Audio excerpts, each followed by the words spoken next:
신율의 뉴스 정면 승부 2부 순서 시작합니다. 늘 드리는 말씀이지만 유튜브 들어가셔서 YTN 라디오 채널 구독해 주시고요. 신율의 뉴스 정면 승부 좋아요와 댓글 부탁드리겠습니다. 자, 금요일 신율의 뉴스 정면 승부 2부 정면 인터뷰에서는 윤석열 대통령의 유엔 총회 연설 얘기를 좀 해보려고 합니다. 윤석열 대통령이 제78차 유엔 총회 고위급 회기 참석을 위해서 지금 미국 뉴욕을 방문 중이죠. 20일에는 기조연설에서 북한과 러시아의 무기 거래에 대해서 경고를 하기도 했는데요. 이와 관련된 얘기 한국외국어대학교 국제지역대학원 강준영 교수 연결해서 자세한 얘기 들어보겠습니다. 교수님 안녕하세요. 네, 안녕하세요. 예, 이 바쁘신데 또 인터뷰 응해주셔서 고맙습니다. 감사합니다. 별 말씀을. 자, 이번 유엔 총회의 의미가 있다면 어떤 게 있을까요? 네, 이번 78차 유엔 총회인데요. 예. 이 고위급 이제 회담 예. 이런 것들이 계속돼 있는데 마침 이제 한국 입장에서 보면 잘 아시다시피 9월 13일에 북한과 러시아의 무기 거래가 예정된 그런 회담이 있었어요. 그러니까 이제 한국의 안보와 직접적으로 관련이 되는 그런 얘기일 거고, 당연히 지금 한국이 또 하나 그 국가 사업으로 굉장히 애를 쓰고 있는 게 엑스포 유치거든요. 그러니까 이 엑스포 유치에 대한 한국의 입장을 설명을 하고, 다 이제 코로나 팬데믹도 끝나고 새로운 시장 개척 이걸 위해서 굉장히 많은 국가들이 노력을 하잖아요. 그러니까 한국도 거기에 대해서 다양한 각국 정상들과 회담을 하면서 우리 경제 그다음에 한국 기업에 대한 지원이라고 그럴까 이런 것도 당연히 당부를 하는 전반적인 차원에서 이 본격적인 다자 무대에서 한국의 국익을 윤석열식 방법으로 어필하는 그런 회담이다. 그런데 거기에 결정적으로 북한과 러시아의 밀착 상황이 나타났기 때문에 우리한테 더 중요한 의미가 있는 그런 유엔 총회가 아닌가 이렇게 생각이 됩니다. 예. 근데 이번에 북한과 러시아 말씀하셨는데 이게 러시아를 먼저 윤 대통령이 얘기를 하고 항상 북한은 그 다음에 놔뒀다. 이게 또 의미가 있다라고 얘기하는 사람도 있더라고요. 네, 굳이 이제 의미를 찾자면, 우리는 보통 이제 북러 관계 이렇게 많이 얘기하잖아요. 그런데 러시아를 앞에다 내놓은 얘기는, 북한이 코너에 몰려서 하는 행동을 유엔 안보리 상임이사국이면서 대량 살상무기 방지의 핵심적 역할을 하는 안보리 상임이사국 러시아가 그렇게 움직이지 말아라. 라는, 그러니까 러시아를 먼저 언급함으로써 북한과 같이 움직이는 이런 모습은 이 국제적인 안보리 상임이사국의 지위에도 맞지 않는다. 이제 그런 얘기가 이 안에 들어 있을 거고요. 기본적으로 물론 이제 러시아도 우크라이나 전쟁으로 인해서 국제사회에서 전범국이 됐지만 특히 이 북한 세계적인 위협을 국제사회의 어떤 경고나 이런 걸 무시하고 규범도 무시하고 자의적으로 실질적인 핵 보유국이 된 북한과 함께 행동하는 것은 러시아에 좋지 않다. 이제 그런 의미에서 러시아를 환기시키는 차원에서 러시아를 더 먼저 얘기하는 그런 상황이 아닌가. 저는 개인적으로 그렇게 판단을 합니다. 네네. 그리고 사실 이 유엔 요새 그런 얘기가 많이 나오나 봐요. 그 유엔 안보리가 문제가 있다. 숫자를 늘리든지 이런 것과 연결이 돼가지고 이제 하여간 러시아에 대해서 아무래도 유엔 안보리 상임이사국이니까요. 경고도 하고 이런 건데 이런 행보가 한반도의 어떤 그 위기 극복 그리고 유엔 어떤 그 안보리 시스템의 개선에 좀 도움이 될까요? 그 문제 의식을 충분히 제기하는 이런 차원에서는 저는 의미가 있다고 생각을 합니다. 왜냐하면 잘 아시다시피 러시아가 우크라이나 침공한 것도 마찬가지지만 한국 입장에서 보면 북한이 국제사회의 그 우려를 무시하고 게다가 안보리 상임이사국이 대북 제재 결의를 한 게 2006년 1718호부터입니다. 그게 바로 무기 거래라든가 군사 협력이라든가 이런 거 하지 말자고 그랬는데 이게 십몇 년이 지난 2023년 이때까지도 해결이 안 되는 여러 가지 이유 중에 하나가 결국은 러시아와 중국의 안보리에서의 비호란 말이죠. 예. 이런 메커니즘을 가지고는 국제사회의 지도국으로서 역할을 할 수가 없으니, 그리고 이게 안보리 상임이사국이 비토를 하면 다른 방법이 없잖아요. 예. 이런 메커니즘 갖고는 안 된다라는 그런 얘기를 간접적으로 하는 건데, 이번에 특히 윤 대통령이 러시아의 대북 군사라든가 이런 지원은 한국에 대한 직접적 도발이다, 이렇게 처음으로 명시적으로 얘기를 했고, 또 세계 평화를 지켜야 되는 안보리 상임이사국이 이렇게 뭐 침략한 것도 모자라서 또 남한을 겨누고 있는 북한을 무기를 지원하고 군사협력을 하는 거, 이런 거는 안 맞는 거 아니냐, 자가당착이다, 이런 얘기를 하면서 간접적으로 지금의 안보리 체제가 문제가 있다라는 거를 피력을 하는 거고, 그게 다른 나라가 하는 것보다 훨씬 더 상징성이 있죠. 왜냐하면 지금 말씀하셨습니다마는 북한에 대한 협력은 북한의 첫 번째 공격 대상인 한국에 대한 간접적인 공격과 똑같은 거잖아요. 그렇죠. 그런 것들을 당하고 있는 당사국인 한국이 얘기를 했다는 점에서 다른 나라가 얘기하는 것보다는 훨씬 더 설득력이 있는 그런 얘기가 아닌가. 그렇게 본다면 이 북한과 러시아의 제어까지는 아니더라도 경각심을 전 세계적으로 일깨우는 데는 분명한 의미가 있다, 저는 그렇게 생각을 합니다. 근데 교수님, 그 북한하고 러시아가 말이에요, 이게 점점 가까워지면 중국이 좀 기분 안 좋지 않을까요? 그렇습니다. 예, 북러가 사실 가까워지는 것도 자세히 보시면 북한은 어쨌든 좀 더 자기네 기술도, 이 군사 기술도 고도화하고 싶고, 그런데 또 결정적으로 경제난에 빠져 있잖아요. 그 경제난인 게 이제 주로 에너지, 식량난인데, 이거를 그동안 중국에 많이 기대를 해왔었단 말이에요. 그런데 중국도 대북 지원을 본격적으로 해줄 수가 없단 말이죠. 왜냐하면 안보리 제재 대상국입니다. 그런데 러시아 같은 경우는 이제 우크라이나 전쟁이 이게 재래 전쟁으로 됐잖아요. 그러니까 재래식 무기에 대한 또 수요가 생겼단 말이죠. 그러니까 이 두 나라가, 코너에 몰린 두 나라가 협력을 하는 건데, 사실은 이 두 나라 모두 중국의 도움이 필요한 나라들이에요.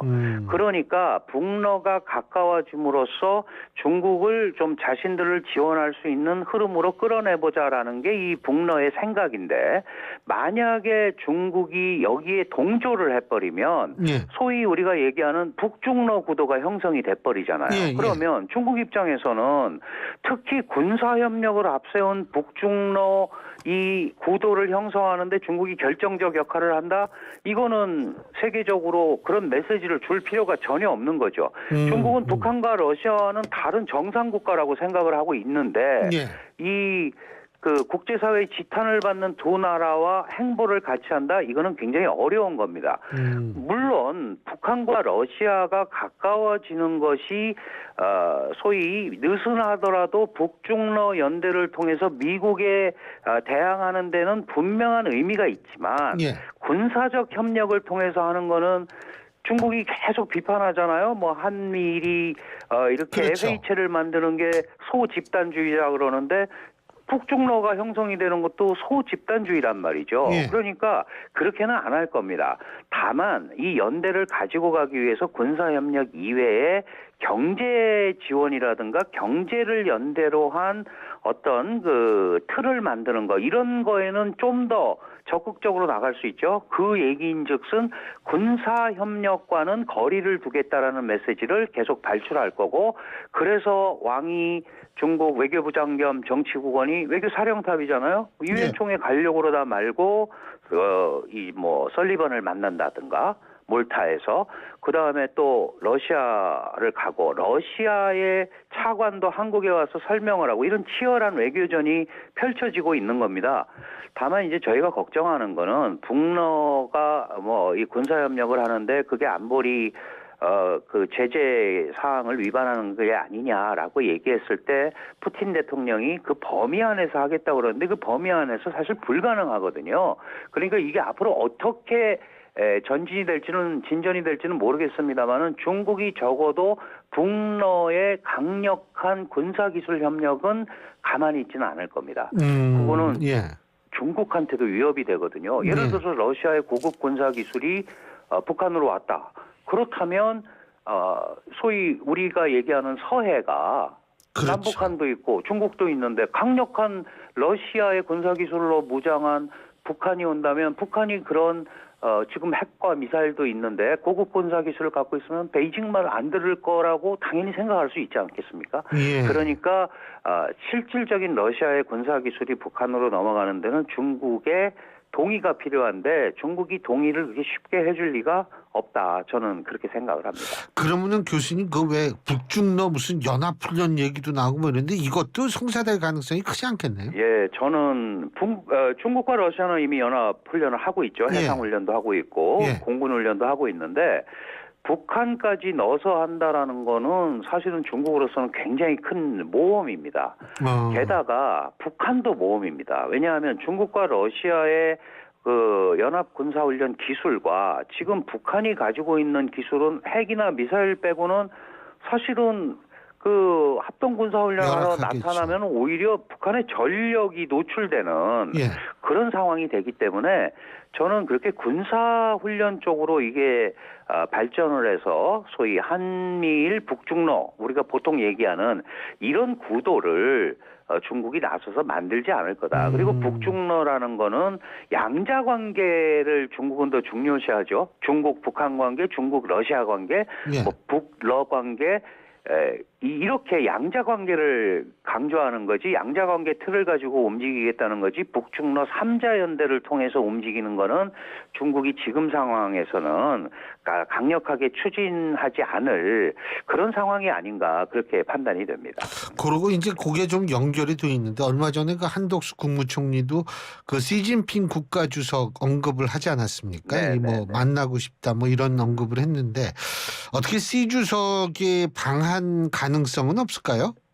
방한을 하기는 쉽지는 않을 것 같아요. 그런데 지금 이제 아시안 게임 우리 항저우에서 개막합니다만은 한덕수 총리가 가시잖아요. 가서 지금 시진핑을 만나는 걸로 돼 있습니다.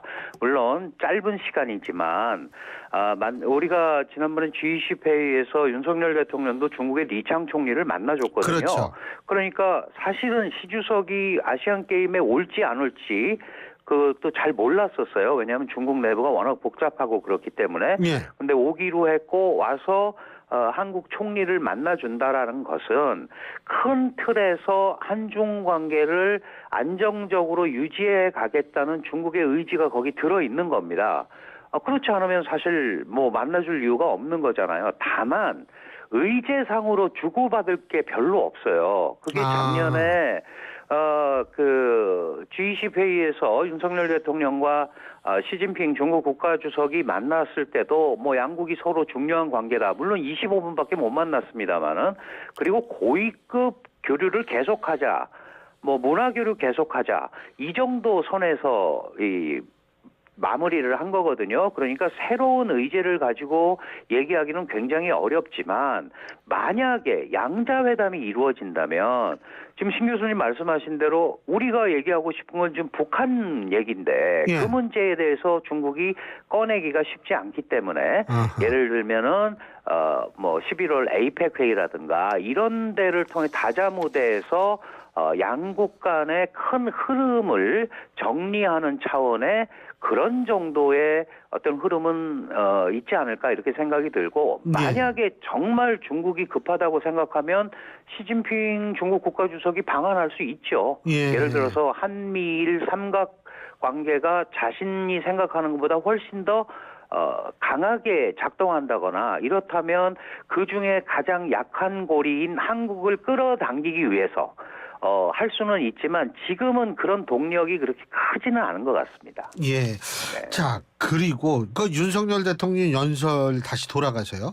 여기서 우리가 조금 그 주목해야 될 부분이 이 디지털 격차 해소, 뭐 가짜 뉴스도 아마 언급했을 겁니다. 네, 맞습니다. 예, 이런 게 좀 뭐 나머지는 우리의 그 어떤 국제 사회적인 위상이다, 이 위상에 걸맞는 역할을 하겠다라는 걸 우리가 이해를 하겠습니다만, 네. 이런 부분은 교수님께서 어떻게 보셨어요? 네, 사실은 이 디지털 격차 해소는 국제 무대에서 이 소위 그 선진국과 개도국 간의 차이가 가장 크게 나는 부분이거든요. 예. 그리고 한국은 어쨌든 그 디지털 부분에서 특히 인공지능을 포함해서 AI 부분에서 선도적 지위에 있습니다. 그러면 한국이 이런 부분을 주도해서 글로벌 포럼을 개최한다든가 글로벌 논의를 이슈를 선점하는 거죠. 이런 부분에서 국제적으로 한국이 그렇게 한다면 그건 어느 정도 의미가 있다라는 지지를 받을 수 있는 거거든요. 예. 그리고 이 얘기도 사실은 작년에 그 윤 대통령이 이 얘기를 했었습니다. 그래서 AI 관련 국제기구 설립을 하겠다. 이게 전체적으로 보면 이제 1주년이 지난 가운데 다시 한번 이 얘기를 한 거거든요. 예. 그리고 디지털 이 부분이 전 세계가 공유를 하게 되면 소위 가짜 뉴스라든가 잘못된 정보 때문에 생길 수 있는 분쟁도 막을 수 있다. 그러면 이런 국제 규범을 만들겠다라는 거거든요. 그러니까 어차피 전 세계는 AI, 인공지능, 글로벌 디지털 질서로 가게 돼 있고 그러면 그거를 한국이 선도하면서 그 부족한 국가들을 충분히 이 공론의 장으로 끌고 와서 안정적인 소위 그 공평한 뉴스, 정보 이런 데 대해서 같이 움직일 수 있는 세계를 한국이 선도하겠다는 의미니까 상당히 저는 혁신적인 제안이고 나름대로 중립적 입장에서 한국이 움직일 수 있는 부분이 아닌가 이렇게 생각이 됩니다. 그리고 사실 그 요새 보니까요. 딥페이크라고 그래가지고 왜 사람 아주 깜쪽같이 그 사람이 얘기하는 맞습니다. 것처럼 만드는 거 네네. 있잖아요. 네네. 이거는 진짜 얼마든지 평화를 깰 수가 있겠더라고요. 이렇게 되면 국내 실제로 정치든 그렇습니다. 국제든. 네. 그게 뭐 세계적으로도 그런 일이 많죠. 그리고 그렇죠. 예를 들어서 이 디지털 기술을 이용해서 각국의 선거에 개입한다거나 뭐 그렇죠. 우리도 예외가 될 수 없습니다. 그렇죠. 이런 부분을 포함해서 이 디지털 질서라는 표현을 쓰는 거예요. 그러니까 공평하고 합리적이고 사실에 기반한 이런 흐름을 가지고 간다면 지금 말씀하신 그런 가짜 뉴스들이 얼마든지 걸러질 수 있는 거란 말이죠. 그런 부분에 대해서 국제적 공감대를 모으자라는 제안이니까 이 부분에 대해서 특별히 반대할 국가가 많지 않을 거고요. 또 한국이 AI에 관해서는 나름대로 선진적 지위에 있기 때문에 그렇죠. 예, 충분히 어떤 틀을 만들어서 가는데 의미 있는 제안이다 이렇게 판단을 할 수 있을 것 같습니다. 그렇죠. 그리고 또 뭐 탄소 중립 관련해서도 무탄소 에너지 확산을 한국이 주도하겠다. 이건 뭔지 모르겠어요.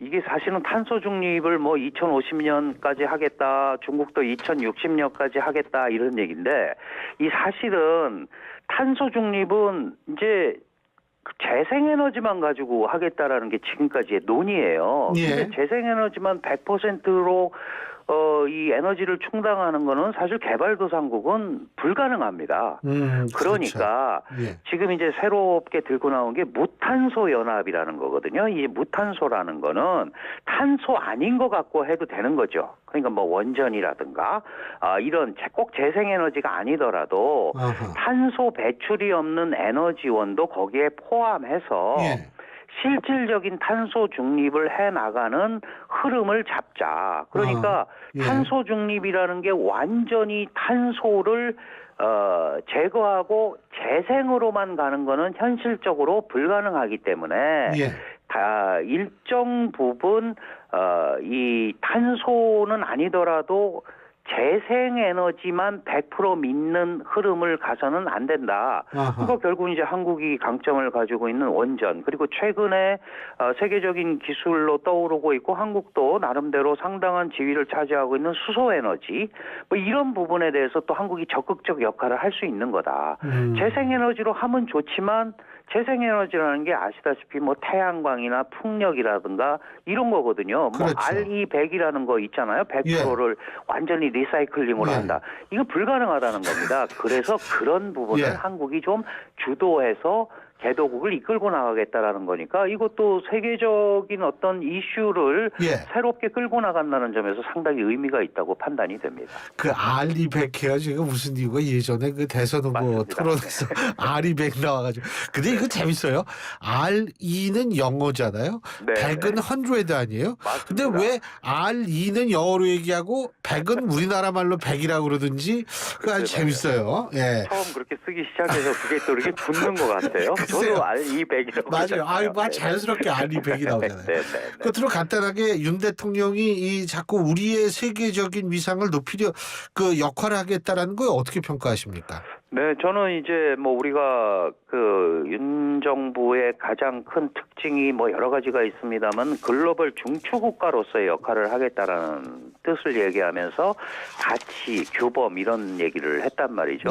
많은 분들이 뭐 우리가 가치가 어떻게 미국하고 똑같냐, 일본하고 똑같냐, 다른데 왜 자꾸 가치 얘기를 하느냐 그러는데 그거는 원칙입니다. 대한민국은 자유민주 시장경제 국가이기 때문에 그 원칙이고 외교는 얼마든지 실리적으로 할 수 있는 거고요.